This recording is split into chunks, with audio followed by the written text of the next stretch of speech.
Hi, I'm Joseph Berardo. At MagnaCare, we believe that all citizens need to be informed about the healthcare issues that affect their lives.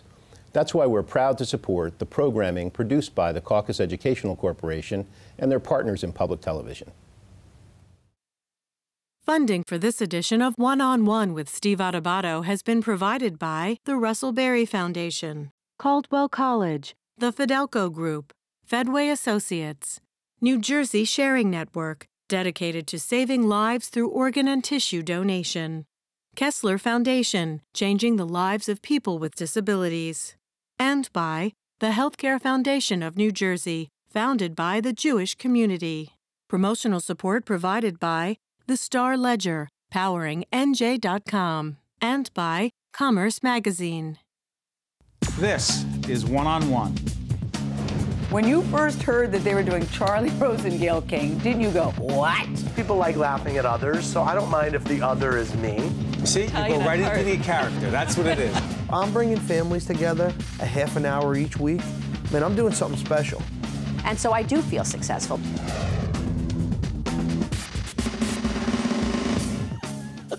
Welcome to One-on-One. My friend Tim McLoone just stuck his head in the shot, but you'll see him right now. You recognize him, there he is. Tim McLoone is the owner of McLoone's Restaurants, but he is so much more than that. You are so much more. Incredible amount of debt, yes. You have debt, but you have more than that. Hey, quick, could you tell folks what Holiday Express is and why that's so great? And then we'll talk about 10 other things you do. Well, it's something we started back in, it was one of those inadvertent from your kitchen table deals. I was working for the New Jersey Nets at the time. Announcing their games and doing promotion and stuff. And one of the owners came up, and one of the players came up with the idea of doing something for the homeless in Newark on Christmas Eve. So I went, and it was 1991, and it was a great idea, and it really felt good. You know, driving back down the Parkway, I live down the Jersey Shore, which proves I didn't grow up in the Jersey Shore, because I say down the shore. But I'm driving down, and I'm playing, you know, Christmas songs on the radio in my car and feeling kind of good about stuff, but there was no music at the show. So I went back again, and all we talked about, every once in a while, we'd say, hey, we're going to do that thing again on Christmas Eve. So we went back in '92, and because I'm a genius, I brought a boombox with, like, Johnny Mathis stuff, you know. And there's these 500 people who are, you know, really marginalized in society, and that's another whole story altogether. But so it was a great experience again. So it just kept bugging me, and some of my friends said, will you stop talking about this and just do it? So what we did was we started a thing. It was really just going to be about music in the beginning. So I put together a band of people that I'd played music with over the years, and 17 of them showed up. They really liked it. And so I said, well, if we're going to go to the trouble of learning all these songs, do you want to do more than one event? So they said, sure. So we did 10 that first year. And we go to places that basically, if we're not there, they get little or no attention at holiday time. But it became much more than the band. Well, we go to Soup Kitchen, St. John's Soup Kitchen in Newark, that's where I started, and we end up there still every year on Christmas Eve. But we do two other places. St. Anne's is also in Newark. We do it at the same time, and then down the shore, it's Trinity. So we're actually at 3 soup kitchens at the same moment on Christmas Eve. But this year we did 63 events, mostly in New Jersey, and we go to all the residential long-term psychiatric facilities. What we mostly do is play to adult orphans. Why do you do this? It feels so damn good. It's the truth. I grew up, I think, and a lot of people have asked me that, and I did grow up at the Veterans Hospital in East Orange. My dad was in charge of entertainment and sports and stuff for the returning vets. And it was a very impactful place because when I was living there, they were coming off of World War II to some extent, but a lot of Korean vets. And I saw horrible stuff. You know, amputees, people with what they would refer now as restless leg syndrome. That's the one that used to scare me the most when I was a little boy. And it really impacted me, and I got to know a lot of the soldiers through my dad's job. And I think it just stuck with me. You know, I've always told people, and you probably have said the same thing, if you think I'm anything good, you should have met my father, you know, right. Joe McLoone. And so it was always lurking in me, and then it just steamrolled. You know, to some extent, I feel like Forrest Gump, you know, that on that scene when he's out on the road and he looks back and he sees all these people following him. It's like, why are you following me? We have about 500 people on Holiday Express now. We've got over 100 volunteer musicians. And all we do is we just bring the biggest holiday party you could possibly imagine with all the costume characters and Santa. We're not selling religion or anything else. We're just trying to give a really great time for 2.5, 3 hours to people who get little or nothing the entire year. The other part of that is you're a successful businessman, you know. Let's put that word successful in quotes, but I'll go with it. My favorite McLoone's is up in West Orange, New Jersey, right? Yeah. That's my place. Well, that's our most recent. We've been there a couple of years now. Describe the whole McLoone's empire You like that? We have 7 active places and 1 in the water in Seabright. We're getting ready to rebuild that. Oh, geez. You know, it's an interesting thing because we have a place down in National Harbor in Maryland. Most of them are on the shore or up here in West Orange, as you said. And I don't mind plugging. We're going to be opening up in Hoboken in the spring. No, you don't mind plugging at all. I don't mind at all. I'm greedy. But it was really weird because when we were talking to people from Maryland, they had visited us in Pier Village and Long Branch. And they had lunch at the place, I guess, and they really liked it. And so they got in touch with me and said, we want you to come down to Maryland and do one down there. And it's a Pier Village kind of place, except like on steroids. It's like 10 times the size of Pier Village. And so I kept asking them, I said, why do you want me to come down from New Jersey? You know, I only had 2 places at the time. And they said, well, nobody down here has your concept. So I kind of let that go. What is the concept? Well, I kind of let that comment go, right? And so over the course of a couple of years of negotiating and stuff, it kept coming up about my concept. And we're out one evening, and I think we'd had a couple of adult beverages, and finally I couldn't take it anymore. And they said, we're really happy you're bringing your concept to National Harbor. And I said, I have to ask you, what the heck's my concept? You have to tell me. And they looked at me like I was crazy. And I said, no, really, I don't know. What's my concept? And they said, upscale dining for the whole family. And it's true. It is. We try not to be too fussy. We try not to be too expensive. But we are the place that if a parent has a 14-year-old and they really don't get along well going out to dinner at Chuck E. Cheese or wherever, we're the middle ground for them. And it's funny because I'm a working musician, so down at our Pier Village place, I had actually never been there on a Saturday night since we opened for like 2 years. Right. Because I was working with my band. You're performing, you're on the road. I was in there one Saturday night and I'm looking around, it's like, oh my God, look at all the kids. That's right. But the kids I was referring to were between the ages of, let's say, 9 and 16. And that's what was going on. And that's, I mean, we're not a kid's place, but I think that we've tried to do is develop a menu that no one feels intimidated out of us, even financially, that they can find something on our menu. If they want to go out to dinner and they're on a low budget, they can find something. And by the same token, we have to establish a reputation, I guess, that if you want to come and have a fine dining experience, I can do that for you too. Let me ask you this, because you've been so involved in charity work and philanthropy. We're close to the folks at Make-A-Wish. Yeah. You know those folks? Well, you know I do. We were one of those ironic circumstances. You know, it's going to be even difficult for me to talk to you about it now. I had done their annual dinner with my band, and I emceed it, and you were working with them, and this went on for about 5 years, and we would do video presentations. Anyway, you know, it's weird for me that I still struggle to. No, I don't mind it, because it's good for Make-A-Wish, and it's good for the people that are fighting the good fight from the Valerie Fund and all that. Our son was diagnosed with leukemia after I'd been doing the Make-A-Wish shows for about 5 years. And they got in touch with me right away, and you know, it was kind of ironic. I think I've told you this before, but they offered us a wish, and I kept pushing them off. And I was like, you know, I help you raise money. I don't want to take the money. We're fine, you know. And finally, after about 3 or 4 of those, they said, you don't get it, do you? And I said, what? They said, it's not your wish. It's your son's wish. So the next year at that dinner, we put up pictures of this young boy, and I described him to everyone and what happened. I said, well, that's my son. And it was such a great life lesson for anybody, you know. Part of the difficulty for us was learning to accept help. I did get used to doing things for other people, and it didn't make me a great person. It just made me a needy person in some ways. I needed to do things for others. And so the story I've told a lot of times was that Jack was really deathly ill. He had leukemia, and there was a 3.5-year protocol with those kids, not a 3.5 month. We thought we were going to, first of all, once we realized he wasn't going to die the next day, because he was so ill. But then we're thinking, okay, 6 months, a year, and they start talking about 3.5 years. It was like a shock. And he was really on the edge a bunch of times. But anyway, that first Christmas, ironically enough, we're upstairs in our house, and there's a fuss outside, and I look out the window, and I see our neighbors decorating our house, because he got diagnosed in November, so there was no time for that thinking. And we were rarely in the house anyway. We were in the hospital. And my first reaction was to go out and tell him to stop. You know, it's just my arrogance that had to be defeated. No, I do stuff for other people. And just to be in control. Just to sort of relax into it, you know, and just let it happen. Of course, they put one of those big inflated Santas on the lawn, and I'm like, oh. But it was such a wonderful gesture by our neighbors, you know, to see that our house was dark Right. at that time. And of course, the irony is I'm out on the road with Holiday Express doing stuff. For other I have to people. tell you another ironic thing. Go ahead. I got a little lost coming here today. So I went right down, what is this, You're in Patterson, Getty? yeah. And I'm in Patterson, and I go down, and I'm at the corner of Straight and Narrow, which people think is a joke. But Straight and Narrow is this amazing place. We go there with Holiday Express every year. And I'm lost getting to you, and I'm looking at Straight and Narrow. A lot of people struggle there. What an amazing place, though. That's right. I think people don't understand, or they don't want to understand. Part of the reason why we do what we do with Holiday Express is to shine a light on some people, you know, and Straight and Narrow. When I went there the first time, God, I thought they were going to hate us. It's mostly young people, a lot of returning veterans. That's right. Who maybe had problems going into, that's one of the, I think is one of the untold secrets of our military, is as a veteran of the military myself, is the amount of drug abuse that goes on there. Are people that are, it's always been that way. Not necessarily drugs, but it's been for 60, 70, 80 years. If you were a troubled kid, they put you in the Army to straighten you out, you know.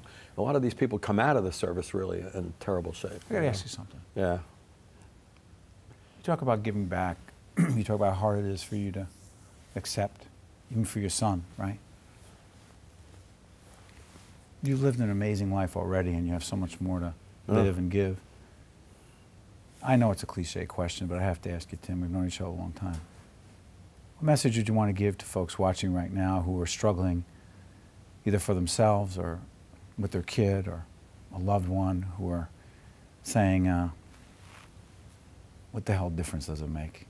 They might want to give up. They might think it's not worth it, you say? Boy, you ask difficult questions sometimes. I don't know the answer, Tim. Yeah, I'm not sure I do either, you know. I mean, what is it? But you plug at it every day. You know, when Jack got sick, I felt that I was in a unique position not to feel sorry for myself, because for the prior, I think we were already about 15 years into Holiday Express, and each year I see between 15,000 to 20,000 people who are beyond heroic. I don't know how they do it. When Jack got ill, we had every reason to believe, literally and figuratively, that he was going to walk away from that eventually, and that he would survive. Whereas I see people who have these horrific cerebral palsy circumstances at birth, as my nephew did, and they know that they're never going to literally or figuratively walk away. It's like an atomic bomb going off in these family units. The divorce rates are absurd if you have a critically ill child, and I just don't know how they put one foot in front of the other. I think it is the human spirit. You know, this is going to be a crazy connection, and I apologize for this because I haven't really thought it out. But when I hear about suicide bombers, you know, people strapping something on their vest and blowing stuff for some cause, for some reason, it almost makes you feel like there's millions of them out there. But there aren't. There's very few people who could really do that. I mean, we seem to be having an epidemic of suicides in our country right now. A lot of young people, a really great runner who I knew from North Jersey just committed suicide. And it's heartbreaking, you know. It's best half-miler in the state. And, you know, you wonder about that, but then you realize all these other people. They don't give up. 99.9% of our population doesn't give up. And it's probably the greatest thing you can say about human beings, is they don't. And they don't need me to tell them. They don't need you to tell them either how to do it. They've already figured it out. And when Jack got ill, the only thing we were thinking is, what's the next step? What do we do? What's going on here? What's the plan, you know? And I kept telling him, listen, I'm a history major, so I'm going to be of no help here whatsoever, you know. Interesting. You know, it's funny. Maybe the answer to the question is you just keep doing what you're doing. With Holiday Express,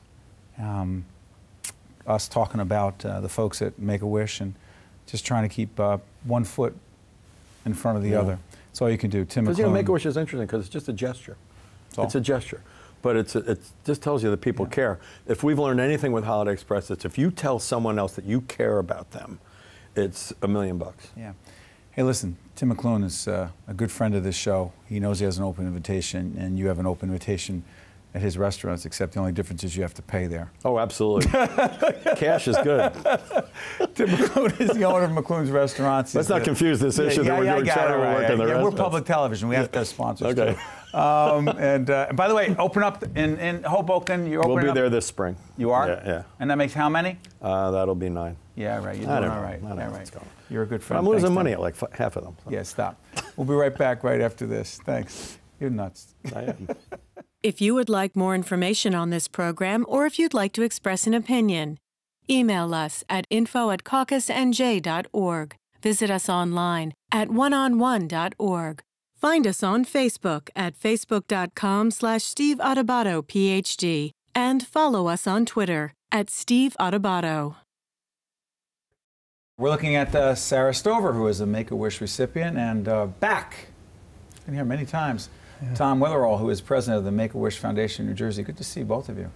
Good to see you, too. Set this up for us, Tom. Sarah's with us for the first time. We've had you many times, and we've had some Make-A-Wish recipients. We partner with you because you're a great organization, right? Yeah, we are. We believe so, Steve. Set up what Make-A-Wish is, and then set up the Sarah piece. And you're a great friend of our organization. So that's easy. Our mission statement is simple, Steve. We grant wishes to children with life-threatening medical conditions to enrich the human experience with hope, strength, and joy. Those are the three trigger words that bring our mission to life. This young lady to my right, she represents a most, every wish is unique. Every wish is different. Even the ones that appear to be common or that we've done before, whether it's Disney or a trip to a destination that we've done before. The child's illness, the family size, the child's age, there's going to be something that's unique. Right. We have 4 categories that are more dominant in the wishes that we grant. When we ask a child if you could have one wish, what would it be? We've known all these years now, 30 years have told us that they are going to answer it in one of 4 categories. I wish to go, I wish to meet, I wish to be, or I wish to have. What does she do? That rare 5th, I wish to give. You said, I want to give. Yeah. What did you say you wanted to give? Whom? To what? What did you do? Well, I wanted to give to More Than Me, which is an organization. More Than Me? More Than Me. Go ahead. And it's an organization that takes girls off the streets in Liberia and puts them in a school. Come on. Where did this idea come from? Well, I had met the founder, Katie Myler, at a party at my friend's house, and it was a fundraiser for her foundation, More Than Me, and she was amazing, and she told us her story, and I just felt so inspired, and from then I'd always wanted to do something with her organization. So when I got the opportunity to make a wish, I immediately jumped on that and thought More Than Me. So let me get this straight. You are facing a pretty serious illness, right? Mm-hmm. And you say, okay, I'm going to give to someone else. Yeah. Do you say, what's up here? Well, so we're going to vet it, right, Steve? We're going to do our due diligence and check it out. So my staff does some research. They bring it to me. The more I read up on this, the more I'm looking. I was intrigued. I started to conduct my own research above and beyond what was given to me. I became enamored. And then I read more about our wish child, Sarah, here, and then learned that the founder, who Sarah mentioned, Katie Myler, is a New Jersey woman who went and started this. She's one of our own, Steve. What's it called again? More Than Me Academy. Yeah. More Than Me Academy. And so here, Sarah, every day, Wish Children inspires. Here, this young woman, and the I Wish to Give, surely inspires all of us, our staff, myself. And then as she shared more about More Than Me, and Katie Myler, who you've got to meet, Steve, when you talk about an inspirational figure. And the word I think of when I think of Katie is just passion. Surely She's inspiration. Very passionate. Surely inspiration and determination, but passion, huh? Mm-hmm. You've got some of that too. What do you want for? First of all, you're a survivor. Yeah. Of a pretty serious situation, right? Yeah. Do you want to talk about it or not? Sure, I'll talk about it. Go ahead. Let folks know. When I was in, I think it was the beginning of my freshman year.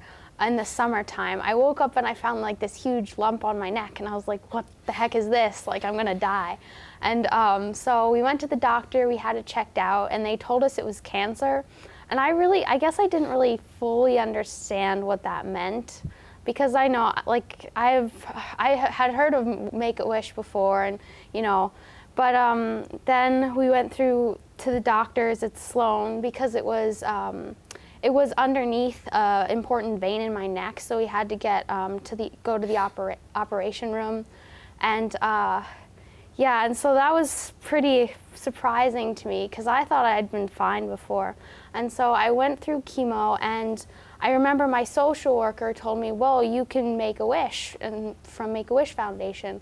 And at first I thought that was only for people who are actually going to die, right, instead of survivors and like kids who have a chance of surviving.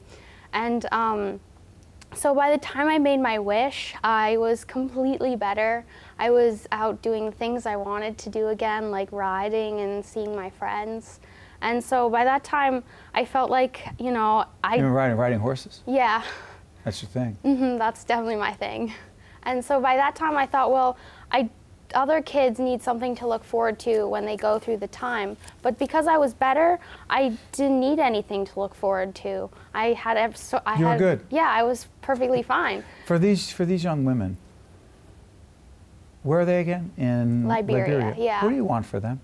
I just want them to fulfill their dreams, because I heard from Katie that most of the girls there on the streets, they sell themselves every day to make money, to make a living. So sell their bodies? Yeah, it's really sad. And so all they want to do is go to school and have a good education. And I thought that was amazing, and she just inspired me.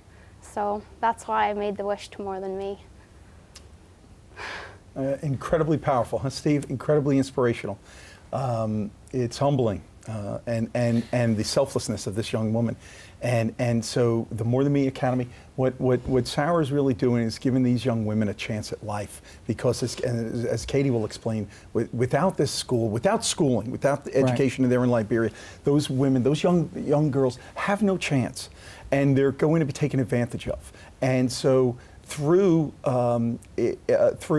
Sarah's wish, we made a grant to the More Than Me Academy that's educating six young ladies. The Make-A-Wish Foundation did that? In Sarah's name. So essentially, Steve, Sarah did that. How did that feel? That felt really amazing. I'm really hoping that I could go visit them. I was just going to ask you about them. that. You think you might be able to do that? Yeah, I'm hoping. I just got to get my mom on board. Yeah, tell me about your family's reaction to what you're doing. Well, I don't know. I mean, how proud? They're pretty proud, I think. You think? Yes. Yeah, I think. Yeah. I think. Yeah. How about other people around you? Well, you know, friends, others? Yeah, my friends are impressed. I know my best friend who also knew Katie, she wants to come with me if we're going to go see these girls in Liberia too. So I'm hoping we could go together, and I really want to teach them art, because art is also my thing. That's your thing too? Yeah, that's my thing too. You know, it's interesting. We've had you so many times, Tom. We've talked about, tell me again the name of the young man who we had on, whose dream it was to ride. The sidecar. Nicholas? Nicholas Fuka. Nicholas Fuka. He wanted to ride on the sidecar with his dad. That's right. So cool. All right. Yeah. And his dad, did his dad build? So his mom and dad are motorcycle enthusiasts. That's right. And Nicholas is an only child. And so his wish was for a sidecar to ride with his mom and dad, and so really it was a wish to spend more time with his best friend, his dad, his hero, and so the three of them, they're out on the road riding now. I just think to myself, just when I thought I heard the most fascinating wish, it runs the gamut. Let me ask you something. When you talk about Nicholas and others, you know. What's your sense of the Make-A-Wish Foundation? I think it's an amazing foundation. I had a friend who, he passed away of cancer, and he got the wish. I forget what the wish was, but I'm just so impressed with the Make-A-Wish Foundation. I love it. I think it's a great idea. You never lose your passion. The mission deserves everything, every ounce of passion, enthusiasm, everything I can give it, and the staff and our board. It deserves it, Steve. And the meeting, children, young adults like Sarah or Nicholas, or every day is different. And Steve, you said it. I'm with Make-A-Wish now 12 years. It's 12 years. And as you were just saying, you know, just when I think the most unique, the most interesting, the most different wish has crossed my desk, or the child, or the story, or the illness, or the battle, or the heroics and the bravery of the child or the family, what they're going through, I'm humbled yet again the next day as something else comes across the desk, or in the donor that I meet, or in the volunteer who's giving time and wants to help and help us with our mission. So yeah, it's humbling. I love Sarah's use of the word amazing. My staff will tell you, my friends will tell you, I have a thing with amazing. I think it's the most overused word nowadays, and so often it's not befitting how it's being described. A lot of times it's a throwaway word. Yeah. A lot of things are not particularly amazing, and I hear the word amazing connected to it. But for Sarah, right, that hamburger was amazing. Yes. I don't think so. That movie was amazing. So, not really. No. But our mission, Steve, as Sarah said, it's amazing because it involves ordinary people doing extraordinary things, perhaps, sure. But the human story, the human condition is playing out every day in Make-A-Wish, in one way or another, and that's what I think makes it amazing. Before I let you out here, sorry, I got to do this. Where did you get, 45 seconds, where did you get your positive attitude from? Oh, I don't know. You got to give up the secret. I don't know. I mean, I guess when I was going through it, I didn't really want to think about it, and I think my friends definitely helped. Like, it was nice to just laugh and like pretend to be normal for a little while. I think that helped me. You're not normal. You know that. You know you're not normal. Just a little bit normal. Yeah, no, I mean special. Yeah. You do know that. It's too late to be normal. Well, my mom tells me I'm special, but that's just a mom thing. So. You're terrific, and everybody's proud of you. You set the bar pretty high. I know. Congratulations. Sorry about that. One-on-One with Steve Adubato has been a production of the Caucus Educational Corporation, celebrating 25 years of broadcast excellence. Funding for this edition of One-on-One with Steve Adubato has been provided by the Russell Berry Foundation, Caldwell College, the Fidelco Group, Fedway Associates, New Jersey Sharing Network, Kessler Foundation, and by the Healthcare Foundation of New Jersey, founded by the Jewish community. Transportation provided by Airbrook Limousine, serving the metropolitan New York, New Jersey area. One-on-One with Steve Adubato has been produced in partnership with St. Joseph's Healthcare System.